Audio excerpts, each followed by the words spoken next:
Samajwadi, Congress, BSP बोलेंगे देखो देश को बचाना है ना, तो फिर तुम खामोश हो जाओ। तुम मुकाबला ही नहीं कर सकते मोदी से।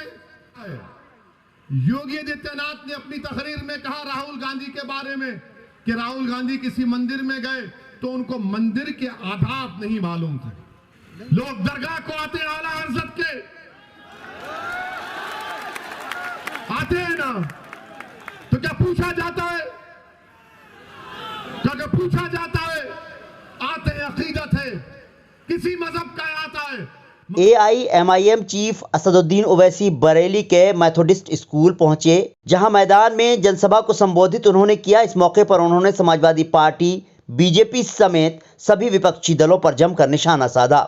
ओवैसी ने कहा कि खरी खरी और सच्चाई को बयान करना उत्तर प्रदेश मेरा में बीजेपी के 300 विधायक हैं, इनमें से एक भी मुस्लिम नहीं है। पेट में समाजवादी पार्टी पर हमला बोलते हुए ओवैसी ने कहा कि समाजवादी पार्टी को लगता है कि मियां तो इनके हम ही हैं, ये हमें छोड़कर कहां जाएंगे। BJP, Samajwadi party, Bahujan Samaj party और कांग्रेस पर निशाना साधते हुए ओवैसी ने कहा कि हम ना मोदी से डरेंगे, ना हम योगी से डरेंगे, ना हम अखिलेश की बातों में आएंगे, ना हम उस बूढ़ी कांग्रेस की बातों में आएंगे। कब आप यानी मुस्लिम बीजेपी के डर से इन लोगों को वोट देते रहेंगे? बताइए क्या हासिल होगा? यूपी में 2% भी मुसलमानों के पास 2 एकड़ जमीन भी नहीं है। कैसे आपकी जिंदगी को बर्बाद किया जा रहा है? आपने सुना, पढ़ा और देखा कि कासगंज में अल्ताफ को पुलिस स्टेशन में मार दिया गया, अल्ताफ की जान ले ली गई।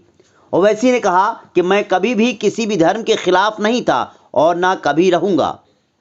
बीजेपी खुलकर हिंदुत्व की बातें कर रही है, मगर मुल्क को जब बचाने की बात होती है तो ये सपा कांग्रेस वाले कहेंगे तुम चुप हो जाओ, तुम मोदी से मुकाबला नहीं कर सकते। उन्होंने कहा कि मोदी मंदिर मंदिर कर रहे हैं। ये मजलिस इत्तेहादुल मुस्लिमीन आपके दरमियान में आकर यही इन बातों को रखती है ताकि आप में एक शऊर बेदार हो जाए। आपने सुना, पढ़ा और देखा कि कासगंज के अल्ताफ को पुलिस स्टेशन में जान से मार दिया गया। कोई नहीं जाता अल्ताफ के पास, उसके घर वालों के पास। वो पुलिस स्टेशन में ले जाकर नल की टूटी से कहा गया कि उसने खुदकुशी कर ली। क्या कोई 3 फीट की नल की टूटी से खुदकुशी कर सकता है? मगर अल्ताफ की जान ले ली गई। वही एक गुप्ता साहब जिनका गोरखपुर में पुलिस ने उनको मारा तो मुख्यमंत्री पहुंच गए, अखिलेश पहुंच गए, घर को पहुंच गए। अरे तुम्हारी जिंदगी की अहमियत नहीं है, तुम वोट की क्या बात कर रहे हो? तुम्हारी मौत मौत नहीं है, दूसरों की मौत मौत है। तुम्हारी जिंदगी जिंदगी नहीं है, दूसरों की जिंदगी उन तुम्हारी जिंदगी से बढ़कर है। मेरे अजीज दोस्तों और बुजुर्गों, यह सच्चाई है। और जब हम इन तमाम हकीकत को बयान करते हैं तो सबको लगता है ये क्या बकवास अनाप शनाप बक रहा है। मैं अनाप शनाप नहीं बक रहा हूं, मैं सच्चाई को बयान कर रहा हूं। तुम हमको डरा कर वोट हासिल नहीं कर सकते। अब ना हम मोदी से डरेंगे, ना योगी से डरेंगे, इंशाअल्लाह ना हम अखिलेश के इन दिलफरेब बातों में आएंगे जो उनके वालिद मोहतरम भी दोहराते थे। ना हम कांग्रेस के वो पुरानी बूढ़ी कांग्रेस जिसने हमेशा हमको धोखा दिया। आज आकर हमसे दिलफरेब बातें की जाती हैं कि हमको वोट दो, हमको ऐसा कर दो। 2017 में अखिलेश और कांग्रेस मिले थे ना, अखिलेश और राहुल मिलकर गाना भी बन गया था, यूपी को ये 2 लड़कों का साथ पसंद है। मगर क्या निकला? क्या निकला? 2019 में सपा बीएसपी मिल गए, मिलकर लड़े। 75% मुसलमानों ने वोट दिया। CSDS का डेटा बोलता है सिर्फ 15 लोकसभा की सीट जीते। कांग्रेस पार्टी यहां पर बरेली में दौड़ो, रनिंग करो, बोले भागो, मैराथन करो, मगर राहुल गांधी यहां से भागकर केरला चले गए। क्यों भागे? क्योंकि हार गए। जब राहुल गांधी हार गए, जब अखिलेश और बीएसपी हार गई, आपने कभी सुना इनकी जबान से कि हम हारे इसलिए कि हमको हिंदू भाइयों ने वोट नहीं दिया? कभी सुना आपने? कभी सुना आपने कि समाजवादी, बहुजन समाज और कांग्रेस को जो 2019 में, 2017 में, 2014 में यूपी में जो हार हुई, कभी उन्होंने कहा कि हमको यादवों ने वोट नहीं दिया? उन्होंने कहा कि हमको पासियों ने, वाल्मीकियों ने, धोबी ने वोट नहीं दिया? कि हमको ब्राह्मणों ने वोट नहीं दिया, हमको ठाकुरों ने वोट नहीं दिया, हमको हमारे बनिया कम्युनिटी के भाइयों ने वोट नहीं दिया? नहीं बोलेंगे। क्यों नहीं बोलेंगे? और जब मंजलिस इलेक्शन लड़ रही है, मुस्लिम वोट, मुस्लिम वोट, मुस्लिम वोट, ऐसा पड़े हैं जैसा कि तुम्हारे बाप का खजाना है मुस्लिम वोट। क्या चुनाव में सिर्फ मुसलमान वोट डालता, दूसरे नहीं डालते? दूसरे नहीं डालते वोट? क्या हम ही वोट डालते? अब ये मीडिया के लोग कहां जा रहे हैं? अब आप कहां जा रहे हैं? अब की बार सिराते मुस्तकीम के रास्ते पे जा रहे हैं। अरे ये रास्ता कठिन है, बोले आका का गुलाम है, इश्क के रास्ते पर ही जाएगा। अभी हम हमारे पीछे जहां हमारा इंटरव्यू लेते, नहीं ये आप मुस्लिम वोट में सेंध डाल रहे हैं। हम कहते हैं कि आप डालो ना हिंदू वोट में सेंध, कौन रोक रहा आपको? वोटर है, किसी का खजाना नहीं है, ये आजाद है, जिसको चाहे वोट डालेगा। मगर ये पूरी तवज्जो मोदी की, योगी की, अखिलेश की, राहुल की, मायावती की, सब किस पर है? मुसलमान कहां जा रहा है? और इलेक्शन के बाद कोई पूछेगा नहीं आपको। ये 3 बंदरों की कहानी सुनी ना कभी आपने? 3 बंदर हैं, एक आंख बंद कर लेता, मुझे कोई मुसलमानों की बर्बादी नहीं देखना है। एक बंदर है जो जबान बंद कर लेता, अरे कुछ तो बोल, बोले नहीं मेरी जबान बंद है। एक बंदर है कानों में रुई डालकर बैठा, रहे देख मेरी तकलीफ सुन, मेरी बेटियों की, नहीं सुनता। इलेक्शन तक आप इंसान है, और जैसा रमजान शुरू होगा अप्रैल में, कोई आपको पूछेगा नहीं। आज आपके इलेक्शन आ गया है, अरे मियाँ जी हमको भी दे देखो ना मियाँ जी, मियाँ जी कुछ खोरमा खिला दो, सुना है बड़ा अच्छे कबाब बनते हैं आपके पास। अखिलेश के लोग तो वो ही बोलते हैं, मगर जब अखिलेश सरकार में थे तो क्या वो स्लॉटर हाउसेस को परमिशन दिए थे? नहीं दिए, बंद करा दिए थे। मेरे अजीज दोस्तों और बुजुर्गों, इन बातों पर आपको गौर करना है। अच्छा अच्छा अच्छा, हमको देखिए, अब भड़काऊ भाषण हो रहा है भैया, हाँ छोड़, वो टोपी वाले भैया, हम सेल्फी लेंगे। आप आवाज लगा रहे हैं, बिल्कुल लगा रहे हैं, आपकी आवाज लगा रहे हैं। सुनिए बाप, सुनिए बाप। अब दूसरी तीसरी बात, अब इतना बोल दिए तो अब ये यहाँ पर कोई होगा समाजवादी का, बोलेगा देखो इतना टाइम हो गया, बाबा और मोदी पर कुछ नहीं बोले। तुम और बाबा तो एक ही हो ना, तुम में उनमें फर्क ही क्या है? तुम में उनमें फर्क ही क्या है? अरे समाजवादी पार्टी के जिम्मेदारों, क्या मुलायम सिंह यादव साहब ने 2019 के लोकसभा के चुनाव से पहले, मैं पार्लियामेंट में बैठा हुआ था, मुलायम सिंह यादव साहब खड़े होकर अचानक कहे मोदी जी मैं आपको आशीर्वाद देता हूं, आप दोबारा प्रधानमंत्री बन जाइए।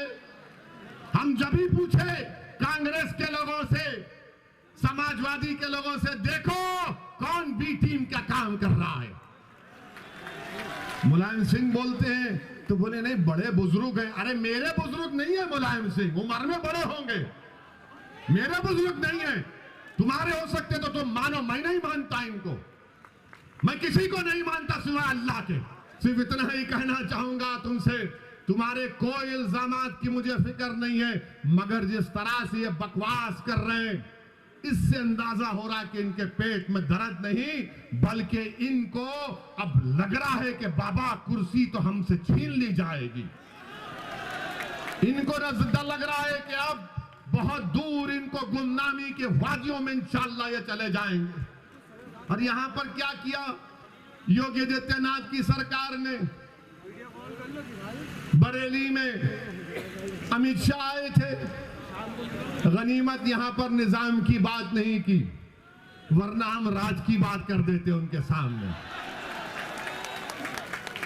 क्या यहां पर आप लोगों का ये मुतालबा नहीं है कि एक बरेली का जो डिग्री कॉलेज है, पूरी बरेली की जनता इस बात का डिमांड और मुतालबा कर रही है कि यहां पर सुभाषगंज में एक बच्चों के लिए अलहदा डिग्री कॉलेज बनाया जाए, बच्चों के लिए एक अलहदा डिग्री कॉलेज बनाया जाए।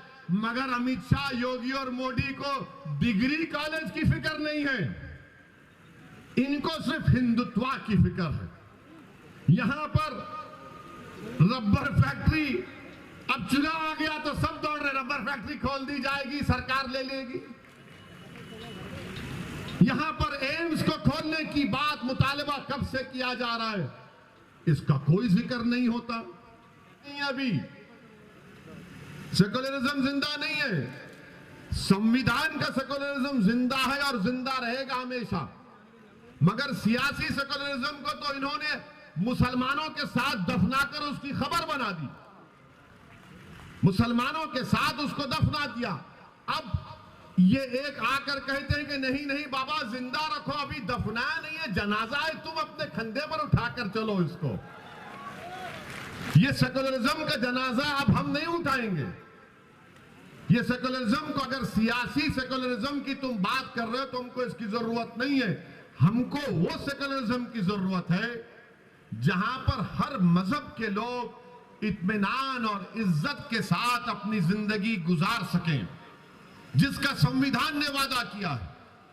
संविधान के फंडामेंटल राइट को आप पढ़ेंगे तो उसी में लिखा गया। मगर ये एक तरफ सियासी पार्टियां हैं, चाहे समाजवादी हो, कांग्रेस हो या बीएसपी हो, और दूसरी तरफ तो बीजेपी है। कि भारत में लड़ाई है कि सबसे बड़ा हिंदू कौन है। मोदी बोलते हैं कि मुझसे बड़ा कोई हिंदू नहीं है, योगी बोलते हैं कि मैं अब मोदी के बाद का प्रधानमंत्री बनने वाला हूं, राहुल बोलते हैं कि देश में सिर्फ हिंदू ही प्रधानमंत्री बन सकता है, उनका स्टेटमेंट है। अखिलेश बोलते हैं कि मैं ही सबसे बड़ा हिंदू हूं। हम इन तमाम से कहना चाह रहे हैं, दोबारा कह रहा हूं, आप लोग मोदी जी, योगी जी, अखिलेश जी, राहुल जी एक कमरे में बैठकर, वैसे तो बैठते जरूर है, आप बैठकर तय कर लीजिएगा सबसे बड़ा हिंदू कौन है, मगर वो भी नहीं करेंगे। और फिर मेरे अजीज दोस्तों और बुजुर्गों, इन ख्वाबों को पूरा करने के लिए विधानसभा के चुनाव में उत्तर प्रदेश के मुसलमानों को मुत्तहिदा अपने वोट का इस्तेमाल करना पड़ेगा। हम भी चाहते हैं, हमारी भी कोशिश है, हमारी भी दुआएं हैं कि अल्लाह सुब्हाना व तआला बीजेपी को उत्तर प्रदेश में शिकस्त दे दे, दोबारा यहां पर बीजेपी की सरकार ना बने और यहां पर मुसलमानों की एक हिस्सेदारी की बात करने वाली पार्टी के उसके जिम्मेदारान विधायक बनकर असेंबली में, विधानसभा में जाए, ये भी हमारा ख्वाब है। अब ये ख्वाब अखिलेश का क्या है नहीं मालूम, बिल्ली के ख्वाब में छिछड़े ही नजर आते हैं। ये कहावत है, कहावत है, उनके ऊपर नहीं बोल रहे हैं। मगर अब आपको अपने ख्वाबों को अगर पूरा करना है तो अखिलेश को उठाना है, उठो। अब हम उठ चुके हैं, अब तुम हमको धोखा नहीं दे सकते। आप हिला के रख दो बीजेपी और योगी को जमहूरी तरीके से कि हम बेदार हो चुके हैं, ये हमारे ख्वाब, हम उसको पूरा करेंगे इंशाअल्लाह ताला। और याद रखो, अगर तुम अपने आप को नहीं बदलोगे तो अल्लाह तुमको नहीं बदलेगा। जो कौम बदलने के लिए तैयार हो जाएगी, रब्बे कायनात तुमको बदल देगा, दुनिया को तुम्हारे सामने बदल देगा। मेरे अजीज दोस्तों और बुजुर्गों, यही चंद अहम गुजारिशात मुझे आप तक कहना था। मजलिस का साथ दीजिए, ये आपकी पार्टी है, मेरी जिंदगी का कोई भरोसा नहीं। कोई कहता है गर्दन उठा देंगे, भाई जो करना है करो, जो करना है करो, मगर मेरा भी एक ख्वाब है, शायद आपका भी ख्वाब होगा कि इस दुनिया से जाने से पहले अल्लाह हमको ख्वाब में रसूल अल्लाह सल्लल्लाहु अलैहि वसल्लम का दीदार करा दे। मेरा भी ख्वाब है कि जब रूह निकली जाएगी तो मेरी जबान पर अशहदु अल्ला इलाहा इल्लल्लाह व अशहदु अन्ना मुहम्मदुर रसूलुल्लाह रहे। तो मेरे साथ लगाइए नारा, नारे तकबीर।